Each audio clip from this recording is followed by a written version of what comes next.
Once you go no contact with narcissistic family members, should you also block them on social media and exit all the chat groups? In this video, I'm going to answer that question.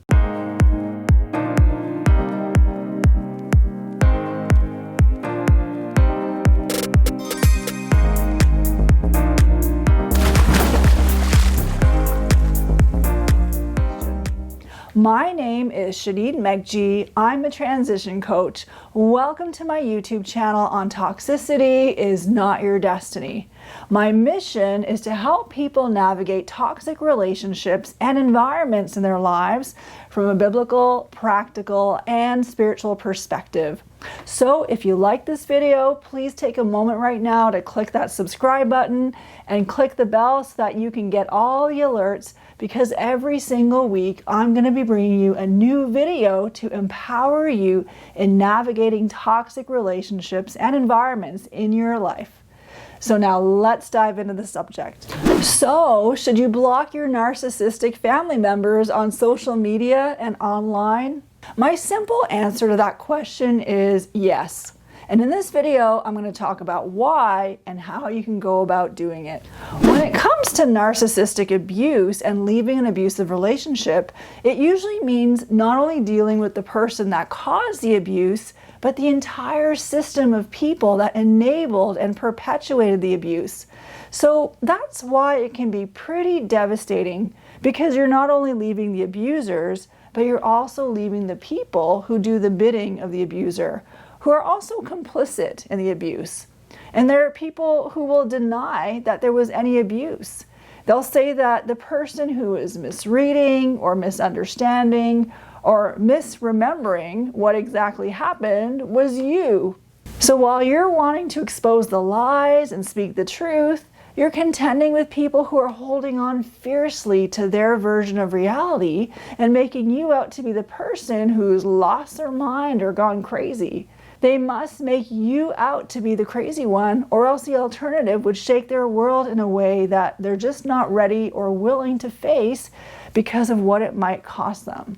And that's the way they deal with their own cognitive dissonance. When it comes to family, the people who ought to represent safety and security and create a space where you can be most at home, the loss can feel so much more devastating and traumatic. Your family may have put you in a box all your life and expected you to conform to a certain reality or a certain standard that you no longer believe in anymore. And once you have gone through an unraveling process and realized that the reality you were in all this time was not really true or not what you thought it was, you can never go back to the way things were, lest you lose yourself in the process and all the freedom and all the traction that you've made. So I said earlier you should go no contact on social media and chat groups, and here's the reason why. You can't heal in an environment that made you sick in the first place. The issue with narcissism and narcissistic abuse is that it takes an entire system of people to enable it and to perpetuate it. Narcissistic abuse is not like receiving physical blows. The abuse is in the air that you breathe. It's like secondhand smoke or toxic fumes. It gets into your lungs, your pores, your hair, your clothes, everything. Every time you breathe the air, it's slowly and insidiously attacking your internal organs. So what can you do? You have to leave the environment and put yourself in a safe one where you can actually breathe proper, clean air and really detoxify. And sometimes you just don't know how toxic a situation is until you get out of it and see it for what it is, in hindsight. Have you ever heard of the boiling frog syndrome? Well, the boiling frog syndrome is based on this saying that if you stick a frog in a pot of boiling water, it's going to notice the heat right away and it's going to jump out of there super fast. But if you stick a frog in lukewarm water and you turn up the temperature little by little, the frog may not jump out. It will likely acclimatize itself to the gradual shifts of temperature until it just dies because it got cooked. And that's what it's like for people who go through narcissistic abuse. Just like the frog in boiling water, the toxicity levels just go up and up and up in those environments in these subtle and insidious ways, and you have just adjusted to the changes over time and deem them as normal. But it's only when we're out and when we're in the new healthy environment that we begin to see the toxicity for what it really is. So what does it look like to detoxify? It really means getting out of the old environment in every way possible. It really means going no contact. And if you can move far away so that you have less physical contact and start your life over, that would be the best. And if you have to maintain some contact because of the circumstances you're in, then you got to treat that environment like a toxic zone. So what do you do before entering a toxic zone? Well, you have to have on all your protective gear. And that could be the armor of God that Ephesians 5 in the Bible talks about. It's about making sure you're all prayed up and you're going in there from a position of spiritual strength. You go in there being alert and aware, and you limit the amount of time you spend there. So how does going no contact look when so much of life happens online? When you have group chats and social media and all that stuff? I believe no contact looks the same online as it does physically and geographically. So it would mean unfriending or blocking the abuser in your life and all the people who support the abuser. If unfriending all those people or blocking them is too painful, or it would stir up too much of a backlash that you don't want to deal with right now, another thing you can do is shut down your social media accounts and take a break. And later, when you have gone through some healing and you're feeling stronger, open new accounts under a different name and bring in those people that you believe God is leading you to walk with or be in relationship with. I would say handpick the things that are good for you and bring those things into your future and just leave the rest behind. Going no contact online really means exiting any chat groups that puts you in contact with people who know your abuser and going no contact with the abuser himself or herself. Why is this so important? The reason is toxic fumes still travel online, and they can be potent and they can cause massive setbacks. And the reason is that narcissistic abuse is not just an issue between you and an abuser, but it's between you and an abuser and a system of people who have been gaslighted, who are enabling the abuse. So your exit is really about leaving an entire system and restarting your life. And to be connected to it in any way really can put you at risk for massive setbacks and being dragged back to an old version of yourself that's not really who you are. Here's the problem with staying connected with the old family or community on social media or chat groups in some really practical sense. One of the things you might notice is that those people are going to carry on with their lives and everything they were doing without you, and their bond may likely grow even closer with one another. Meanwhile, you're alone, you're having to reset, you're having to rebuild and start over. And this can be so hard for you because everyone in that system still has each other and not much has changed for them. Meanwhile, you've lost that whole system and you're pretty much alone and abandoned. So it can be more devastating for you. No one thinks about how hard it is to just be completely alone. People don't call you or text you. And if they do, it may be to do the bidding of the person who is abusive to you. The abuser and all who do his or her bidding may and likely believe that it is you who have left them and abandoned them, because that's how the story often gets turned around. So you may get attacked by them. They may make you out to be the villain against them and see themselves as the innocent party against you. And that's how often things get played out when you're dealing with a narcissist. A narcissist can be so enemy-focused that they see you as the abuser and the betrayer. And they will rewrite your whole history with them, making you out to be the person who is always the problem. And so they come out believing that you're the one who needs to be reformed or reprogrammed. Here's the other danger with staying connected to your old system on social media or online.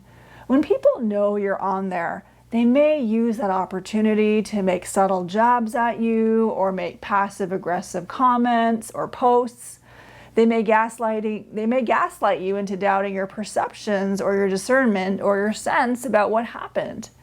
They may cause you to feel like you're the big elephant in the room that nobody's really talking about, or you're this prodigal child or an orphan or a lawless one, or they might see you as the black sheep of the family, or the one who's gone astray, or the apostate, or someone who's under the influence of the devil, or whatever.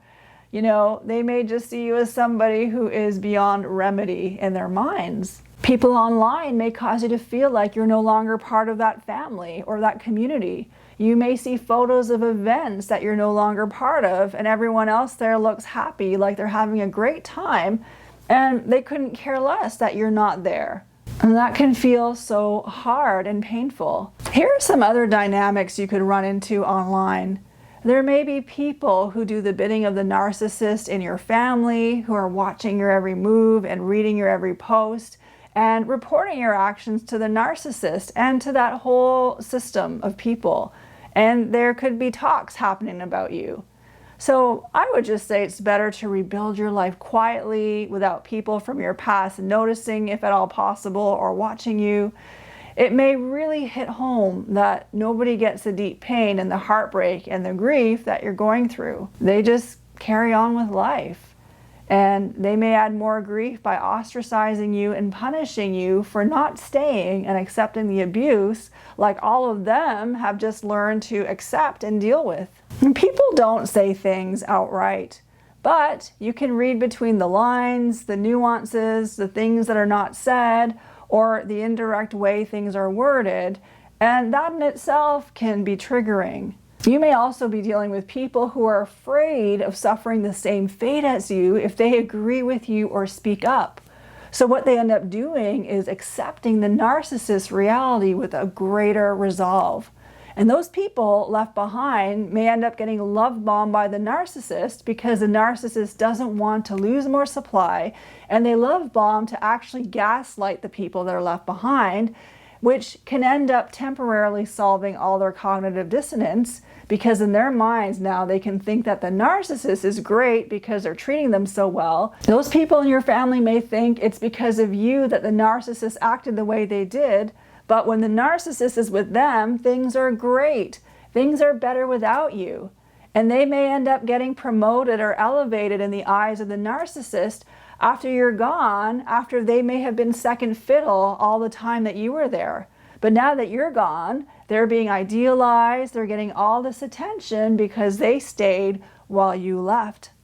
And so all of this can be really hurtful and triggering, and I say it's just not worth it. You don't need this unnecessary pain and stress in your life. You're just better off separating yourself from it and surrounding yourself with people and things and activities that are going to help you with your healing rather than cause you to have setbacks. So what happens when you want to know about what's going on with people? I just say don't be at the mercy of your social media account and your news feed. You really should be in control of what you see and not be subject to what other people are posting. Like I said, it could be very hurtful and triggering to see posts and photos. So it's just better to turn off all those notifications of the old system, whether it's your family or a community, because it will definitely trigger you. You can find ways of knowing how people are doing without having your phone or your devices receive notifications that trigger you. So for your own health and healing and peace, I definitely recommend that you do these steps I'm about to tell you in order to go no contact online. So the first thing is to leave all the chat groups, even if it means risking offending people, because it's better to do that than to be hit with something that's going to cause you a setback. And you can always talk to some people privately and just say that you need to unplug from these groups in order to pursue healing, and that this act of unplugging is not to be hostile to them, but you just need to exit the groups for a while for your own peace. I would turn off the notifications because it can be very painful to see photos of people or posts of people whose lives you're not part of anymore, or events that you're not part of anymore. So you really just don't need that in your life. It can be so counterproductive to your healing. I would suggest deleting all the friends in your old system. And you can even tell those friends you have to delete them, not because you don't love them anymore, but for your own healing process. It's just, you can tell them it's too painful to see them in your newsfeed, and you just need as little noise as possible in your life. I would suggest you turn off the settings that tell people if you've read the messages they sent or not, or the last time you were on. I would delete people's contact info from your phone so that the social media or the chat apps don't try to connect you or suggest those people to you when you're trying to use those apps. As I mentioned earlier, unfriend the abuser and all the people in their circle on social media. You may want to phase out those old accounts. Consider getting a new phone number. Consider setting up a new email account. Perhaps create a new social media account and block your family. If it might cause more problems to delete your existing social media accounts, perhaps you can keep the old accounts active but never use them, and create new accounts that you can start using and bring in the people that you want in those accounts. I suggest you start fresh with new people and a new community, and ask God if there's anyone from your past that He's calling you to walk with into a new future. There may be one or two people in your family who might be seeing the abuse for what it is, but if they're like a swinging pendulum, afraid of losing the love or the approval of the narcissist, then you should leave them. You shouldn't confide in them, because they may take what you said and turn it on you or turn it against you somehow. Be in contact on a need-to-know basis, where you're in control of the reception of the information and it's not coming at you unexpectedly, where you're at the mercy of it. Set yourself free from that world. It's really about exiting that world and stepping into a new future. Now, I mentioned that you should go no contact with the abuser and all the people who support him and her.